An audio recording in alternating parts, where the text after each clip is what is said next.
सबसे पहले आज की अहम तरीन खबर। 16वीं कौमी असम्बली का इफ्तिताही इजलास जारी है। इजलास में नौमुंतखब अरकान कौमी असम्बली ने हलफ उठा लिया है। स्पीकर कौमी असम्बली राजा परवेज अशरफ ने नौमुंतखब अरकान असम्बली से हलफ लिया। हलफ के बाद तमाम अरकान रजिस्टर पर दस्तखत कर रहे हैं। मौजूदा कौमी असम्बली ऐवान 336 अरकान पर मुश्तमिल है। कौमी असम्बली की 266 नशिस्तों पर बराह रास्त इंतखाबात के जरिए अरकान मुंतखब होते हैं। बाकी अरकान मखसूस नशिस्तों पर ऐवान का हिस्सा बनते हैं। कौमी असम्बली सेक्रेटेरिएट ने स्पीकर और डिप्टी स्पीकर के इलेक्शन का शेड्यूल तब्दील कर दिया है। 16वीं कौमी असम्बली का इफ्तिताही इजलास इस वक्त जारी है। इजलास में नौमुंतखब अरकान कौमी असम्बली ने हलफ उठा लिया है। स्पीकर कौमी असम्बली राजा परवेज अशरफ ने नौमुंतखब अरकान असम्बली से हलफ लिया और हलफ के बाद तमाम अरकान रजिस्टर पर दस्तखत कर रहे हैं। आसिफ बशीर चौधरी ने हमें ज्वाइन किया है, उनसे मजीद बात करेंगे। अब तक क्या अहवाल बताइए इजलास का आसिफ। जी, आज नेशनल असेंबली की हिस्ट्री का एक बड़ा अहम दिन है और आज बहुत ही कलरफुल डे इस लिहाज से था कि आज 16वीं कौमी असेंबली मुंतखब जो हुई है उसके अरकान का भाग उठाने के लिए आए तो उनके हमरा उनके अजीज़ो अकारब भी थे, उनके फैमिली मेम्बरान भी थे और रिकॉर्ड रश जो है वो देखा गया आज नेशनल असेंबली में। विजिटर गैलरी के पासेस मनसूख करने की वजह से मुतअद्दिद सैकड़ों लोग कह सकते हैं आप ऐसे थे कि जो जिनको वापस जाना पड़ा, नेशनल असेंबली की से महरूम रहे और अरकान पार्लियामेंट के बाद करीबी जो रुफका थे सिर्फ उनको जगह मिल सकी गैलरीज में। और उसके बाद हमने ये भी देखा कि आज पाकिस्तान की सियासी क़यादत की जो बड़ी शख्सियात थी वो इस ऐवान के अंदर मौजूद थी। आज तकरीबन पौने 7 साल के बाद मियां नवाज शरीफ कौमी असम्बली के उस ऐवान में दाखिल हुए जहाँ 28 जुलाई 2017 के एक फैसले के बाद जिस ऐवान से उन्हें बेदखल कर दिया गया था। इसके अलावा उनके हमरा उनके भाई मियां शहबाज शरीफ भी थे जिन्हें वज़ीर आज़म पाकिस्तान के लिए इत्तेहादी जमातों ने नामजद किया है। जब वो ऐवान में दाखिल हुए तो जबरदस्त किस्म की नारेबाजी हुई और अरकान ने खड़े होकर जो है उनका इस्तकबाल किया और उन्हें भरपूर तरीके से वेलकम किया गया और शेर आया के नारे भी लगाए गए। इसके अलावा ऐवान में आसिफ अली जरदारी और बिलावल भुट्टो जरदारी जब दाखिल हुए इस ऐवान के अंदर तो उस वक्त भी जबरदस्त नारेबाजी और डेस्क बजाकर जो है इस्तकबाल किया गया। इसके अलावा आज सुन्नी इत्तेहाद काउंसिल के जो अरकान हैं जो कि आज़ाद हैसियत में जीते थे पीटीआई की हिमायत से और सुन्नी इत्तेहाद काउंसिल के की जमात की तरफ से वो आज इस ऐवान में शरीक हुए तो वो लोग अपनी पार्टी के कायद के पोस्टर्स उठा के लाए और उन्होंने भी ऐवान के अंदर हल्फ उठाने से पहले ही स्पीकर डाइस के सामने जबरदस्त नारेबाजी की। इसके अलावा जब इजलास के आगाज से पहले भी और इजलास के आगाज के दौरान भी भरपूर किस्म की नारेबाजी जो है देखने में आई, ताहम किसी किस्म की कोई झड़प या कोई नाखुशगवार वाकया जो है वो पेश नहीं आया। मुतअद्दिद मौके पर गैलरीज के अंदर से भी जो है वो नारे लगाए गए और स्पीकर गैलरी में नारे लगाने वाले मुसलसल नारे लगाने वाले एक शख्स को सिक्योरिटी एहलकारों ने बाहर भी निकाल दिया।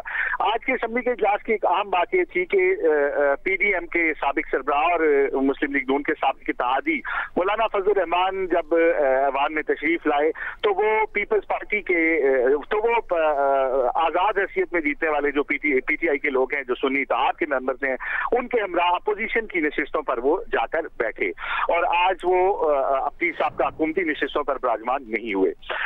इसके अलावा आज इजलास में शिरकत के लिए जो है वो मौलाना गफूर हैदरी और सैयद यूसुफ रजा गिलानी जो है पीपल्स पार्टी के उन्होंने अपने इस्तीफे सेनेट सेक्रेटेरिएट में जो है वो जमा करवा दिए थे जिसके बाद उन्होंने आज हल्फ जो है यहाँ पर उठाया। आज जो बड़ी तादाद में अरकान नेशनल असेंबली है उन्होंने हल्फ उठाया। ताहम सुन्नी इत्तेहाद काउंसिल के कुछ अरकान का कहना था कि उनकी नशिस्तों पर हल्फनामे की इबारत मौजूद नहीं थी जिसके बाद स्पीकर राजा परवेज अशरफ ने एक मरतबा फिर चंद अरकान से हल्फ लिया। ताहम बड़ी तादाद में अरकान असेंबली जो हैं वो हल्फ उठाने। अच्छा आसिफ, साथ ही साथ ये भी बता दें कि स्पीकर और डिप्टी स्पीकर कागजात नामजदगी का आज दिन 12 बजे का वक्त मुकर्रर था, क्या जमा करवा दिए गए हैं मुख्तलिफ जमातों की जानिब से? जी, आज जब इजलास शुरू हुआ तो शुरू में तो काफी शोर था लेकिन बाद में स्पीकर नेशनल असेंबली ने ये अनाउंस किया कि आज दिन 12 बजे तक स्पीकर और डिप्टी स्पीकर के कागजात नामजदगी वसूल किए जा सकते हैं। ताहम इसमें अहम बात यह है कि क्योंकि अभी तक अरकान असेंबली जो है वो अभी तक दस्तखत नहीं, उनका दस्तखत करने का अमल जारी है रोल ऑफ मेंबर के ऊपर और इसलिए शायद कुछ मजीद वक्त भी दिया जाए ये नॉमिनेशन पेपर देने के लिए। ताहम इसमें जो अभी तक जो है वो हुक्मरान इत्तेहाद की जानिब से सरदार अयाज सादिक जो हैं उनके नाम को स्पीकर के लिए फाइनल किया गया है, जबकि डिप्टी स्पीकर जो पीपल्स पार्टी के हिस्से में जो आई है स्लॉट, उस पे सैयद गुलाम मुस्तफा शाह जो हैं उनको नामजद किया गया है।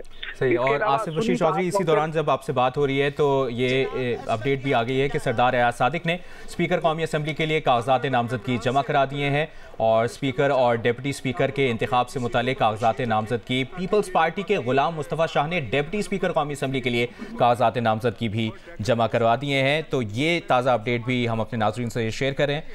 कोई मसला भी होगा तो इसके बाद भी सेक्रेटेरिएट के जो ऑफिसर्स हाजिर, मलिक असद कोई भी मसला होगा तो आपको इंशाल्लाह हल करेंगे। प्लीज ये क्या करवा रहे हैं आप? नामों के लिए कह दें, जल्दी करें।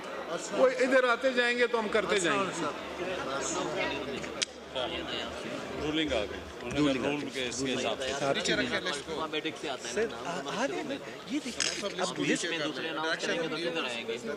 लेकिन लिस्ट के हिसाब से चले, नहीं लिस्ट के हिसाब से तो पहले ही चलते हैं ना, बीच बीच में आप दूसरों के नाम ले रहे हैं तो लोग जो शुरू में आते हैं वो रह गए। पहले भी यही तकनीक है, जब अल्फाबेटिक के हिसाब से चल रहा है तो आप उसका नाम ले ना, इनके नाम ले लें, बाकी किसी का नाम ना लिखें। नहीं सर बस करें, कोई नाम ना लिखें, बस तरतीब चला रहे हैं। तरतीब के अलावा कोई नाम ना कॉल करें, तरतीब के अलावा एक नाम भी ना करें, ऊपर से डायरेक्शन होगी, बस दैट्स ऑल। अब लिस्ट में शमौन साहब हम नहीं करेंगे अब बिल्कुल एक भी।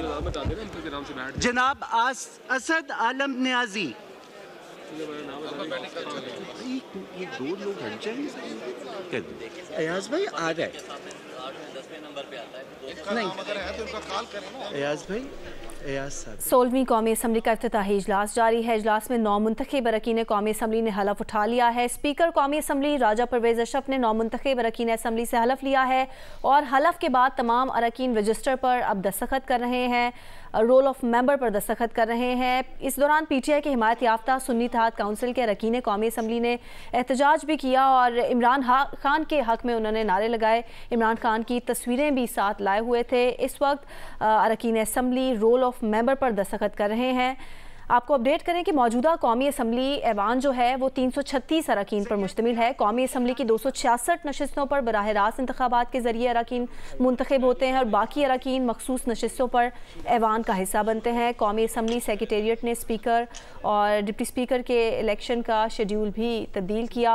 सेक्रेटरी कौमी असम्बली ने ऐवान के अंदर ही कागजात नामजदगी स्पीकर और डिप्टी स्पीकर के वसूल किए हैं और इस वक्त अरकान असम्बली रोल ऑफ मेंबर पर दस्तखत कर रहे हैं। कुछ देर पहले के मनाजिर आप लेफ्ट विंडो में देख रहे हैं, जहां पर मौलाना फजलुर रहमान और दीगर रोल ऑफ मेंबर पर दस्तखत करने जब आए, ये कुछ देर पहले के मनाजिर हैं। और यहीं पे आप देख सकेंगे आसिफ अली जरदारी भी आए, बिलावल भुट्टो जरदारी भी आए, शहबाज शरीफ, नवाज शरीफ ने भी रोल ऑफ मेंबर पर दस्तखत किए। और राइट विंडो में आप कौमी असम्बली से बराह रास्त मनाजिर देख रहे हैं, जहाँ पर हम देख सकते हैं कि शाजिया मरी यहाँ पर मौजूद हैं पीपल्स पार्टी की, और मुस्लिम लीग नून की रहनुमा शाइस्ता परवेज़ मलिक यहाँ पर मौजूद हैं और वो रोल ऑफ मेंबर पर दस्तखत कर रही हैं। सेक्रेटरी कौमी असम्बली ने ऐवान के अंदर ही कागजात नामजदगी वसूल किए हैं स्पीकर और डिप्टी स्पीकर के। स्पीकर और डिप्टी स्पीकर का इंतखाब मुस्लिम लीग नून की तरफ से कौमी असम्बली में स्पीकर के लिए नामजद उम्मीदवार सरदार अयाज सादिक ने कागजात नामजदगी स्पीकर कौमी असम्बली के लिए जमा करवा दिए हैं। जबकि अगर डिप्टी स्पीकर की बात की जाए तो डिप्टी स्पीकर के लिए पाकिस्तान पीपल्स पार्टी के गुलाम मुस्तफा शाह ने डिप्टी स्पीकर कौमी असम्बली के लिए कागजात नामजदगी जमा करवा दिए हैं। और स्पीकर जो नामजद हैं, स्पीकर के लिए नामजद उम्मीदवार सरदार अयाज सादिक ने आपसे कुछ देर पहले गुफ्तगू की थी। इजलास शुरू होने से पहले उन्होंने कहा था कि पाकिस्तान की खातिर यहाँ पर मुस्बत बहस होगी, सबको इकट्ठे बैठ कर तलखियाँ छोड़ने की ज़रूरत है। इस वक्त 16वीं कौमी असम्बली का इफ्तिताही इजलास जारी है और मुस्लिम लीग नून की तरफ से कौमी असम्बली में स्पीकर के लिए नामजद उम्मीदवार अयाज सादिक ने कहा कि पाकिस्तान की खातिर यहाँ पर मुस्बत बहस होगी। स्पीकर और डिप्टी स्पीकर का इंतखाब सरदार अयाज सादिक ने स्पीकर कौमी असम्बली के लिए कागजात नामजदगी जमा करा दिए हैं। पीपल्स पार्टी के गुलाम मुस्तफा शाह ने डिप्टी स्पीकर कौमी असम्बली के लिए कागजात नामजदगी जमा करा दिए हैं। सेक्रेटरी कौमी असम्बली ने ऐवान के अंदर ही कागजात नामजदगी वसूल किए हैं। सरदार अयाज सादिक ने क्या कहा था, एक बार वो भी सुन लीजिए। स्पीकरशिप दोबारा से बैलेंस हाउस को रखना इतनी बड़ी अपोजिशन के साथ और मरवत साहब के होते हुए कैसे देखेंगे चीज़ों को? सारे मेरे दोस्त हैं, मेरे भाई हैं, मेरे राब्ते भी हैं। ये पाकिस्तान की खातिर इंशाल्लाह यहाँ पे पॉजिटिव डिबेट होगी। नेशनल रिकन्सिलिएशन की ज़रूरत है, सबको इकट्ठे बैठ के तलखियाँ छोड़ने की ज़रूरत है और इंशाल्लाह करेंगे। आप पीटीआई इस्तीफे देगी तो अब तो दबा के नहीं बैठेंगे, मंजूर कर लेंगे। थोड़ा इस्तीफे वो क्यों देंगे? वो हाउस का हिस्सा बनेंगे, कार्रवाई का हिस्सा बनेंगे। अपोजिशन को साथ लेकर चलेंगे आप? क्यों नहीं? ये गवर्नमेंट और अपोजिशन जो है वो एक गाड़ी के दो पहिए हैं। अभी आपको अपडेट करें कि इत्तेहादी जमातों ने मुस्लिम लीग नून के अयाज सादी को कौमी असम्बली के स्पीकर के ओहदे का उम्मीदवार नामजद कर दिया है। उनकी जानिब से अपने कागजात नामजदगी जमा करा दिए गए हैं, जबकि पीपल्स पार्टी के गुलाम मुस्तफ़ा शाह डिप्टी स्पीकर के ओहदे के लिए नामजद किए गए हैं। ये इत्तफाक़ राय वज़ारत उज़्मा के लिए इत्तेहादी उम्मीदवार शहबाज शरीफ की तरफ से अरकान असम्बली को दिए गए इशाइये में सामने आया।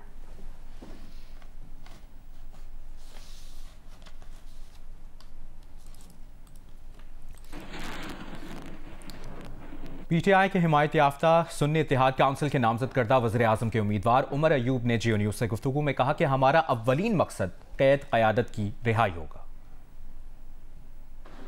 क्या आप समझते हैं किस तरह की हिकमत अमली होगी और क्या प्रोसेस होगा आगे? बिस्मिल्लाहिर्रहमानिर्रहीम। यहाँ पे हम लोग बहसियत पाकिस्तान तहरीक इंसाफ के और इमरान खान के सिपाही यहाँ पे मौजूद हैं। हरीपुर की अवाम मैंने 18 ने यहाँ पे भेजा है और इमरान खान साहब के मिशन को हम लोग आगे लेके जाएंगे। हमारी पहली तरजीह होगी कि अपने कायद और दिलों पर राज करने वाले वज़ीर आज़म इमरान खान साहब, चौधरी परवेज़ इलाही साहब, मखदूम शाह महमूद कुरैशी साहब, हमारी ख़वातीन प्रिजनर्स और हमारे मर्द प्रिजनर्स, उनको हम लोग बाजियाब करके यहाँ पे लाएँ। बहुत शुक्रिया। और पार्लियामेंट हाउस में आमद के वक्त मौलाना फजलुर रहमान से सवाल किया गया कि आपके तहफ़्फ़ुज़ात दूर हुए हैं या नहीं। मौलाना फजलुर रहमान ने जवाब दिया कि बात करेंगे और बैठकर संजीदगी से करेंगे। JUIFA के सरबराह मौलाना फजलुर रहमान जब पार्लियामेंट हाउस पहुंचे तो सहाफ़ी ने उनसे सवाल किया कि आपके तहफ़्फ़ुज़ात दूर हुए हैं या नहीं, जिस पर मौलाना फजलुर रहमान ने जवाब दिया कि बात करेंगे और बैठकर संजीदगी से हल करेंगे। अभी आपको बताएं, वज़ीर आला पंजाब मरियम नवाज को रावलपिंडी रिंग रोड मंसूबे पर ब्रीफिंग दी जा रही है। रिंग रोड मंसूबा जिस पर ब्रीफिंग दी जा रही है वज़ीर आला पंजाब को। It is typical area of पटवार रीजन, अनड्यूलेटिंग ग्राउंड। इसमें फिर हमें अर्थ वर्क इज एनॉर्मस। इसमें कट एंड फिल का and almost 5 to 6 meter is average fill on any location, and at places it is more than 10 meters. Next. This is the further detail where we have deployed 30 parties on of earthwork, and daily employment of dumpers is almost 5,000 trips per day. 5 parties, different structural work are underway. We have also deployed 10 batching plants with fulfill. वज़ीर आला पंजाब मरियम नवाज को Rawalpindi ring road मंसूबे पर briefing दी जा रही है। गवादर और जिवानी में बारिश का सिलसिला आज भी वक्फे से जारी है। गवादर में मंगल के रोज़ तूफ़ानी बारिश के बाद मामूलात अब तक बुरी तरह मुतासर हैं। मुख्तलिफ इलाकों में अब भी घरों में पानी जमा है। माहीगीरों का कहना है कि 150 से ज़ायद कश्तियाँ, जाल और कई इंजन समंदर में बह चुके हैं। कोई रेस्क्यू टीम नहीं आई। चमन, मस्तूंग, कल्ला, चागी, नोकंडी में बारिश से नदी नालों में तोगानी से नशेबी इलाके ज़ेर-ए-आब आ गए हैं। महकमे मौसमियात के मुताबिक एक और ताकतवर मगरबी सिलसिला बलूचिस्तान में दाखिल हो गया है। बलूचिस्तान के शिमाल मशरकी और वस्ती जनूबी इलाके शदीद मौसमी सिस्टम के ज़ेर असर हैं। बलूचिस्तान के मुख्तलिफ इलाकों में बारिश का सिलसिला आज भी जारी है। गवादर और जीवनी में एक बार फिर बारिश शुरू हो गई है। गुज़िश्ता दिनों की तूफ़ानी बारिश के बाद ग्वादर में मामूलात ज़िंदगी बुरी तरह मुतासर हैं। माहीगीरों के मुताबिक 150 से ज़ायद कश्तियाँ, जाल और कई इंजन समंदर में बह चुके हैं। कश्तियाँ निकालने के लिए कोई रेस्क्यू टीम तक नहीं आई है। मुख्तलिफ इलाकों में अब भी घरों में पानी जमा है। चमन शहर और गिरदोनवा में रात से मूसलाधार बारिश हो रही है। किला अब्दुल्ला, पशीन, गुलिस्तान, खानुजई, मुस्लिम बाग, जंगल पीर अलीजई, मैख्तर, मस्तूंग, कल्लात, खरान, सिब्बी, नोशकी, खजदार, चागी समेत मुतादिद मकामात पर वक्फे से तेज़ और हल्की बारिश हो रही है। नसीराबाद, जाफराबाद, सोबतपुर, झलमक्सी में भी वक्फे से बादल बरस रहे हैं। ज़ियारत, तौबा चकजई, तौबा काकड़ी, कंजोगी, कान मेहतरजई में बर्फबारी का सिलसिला दोबारा शुरू हो गया है। शुमाली वजीरिस्तान और जनूबी वजीरिस्तान के मुतादिद इलाकों में बारिश का सिलसिला जारी है।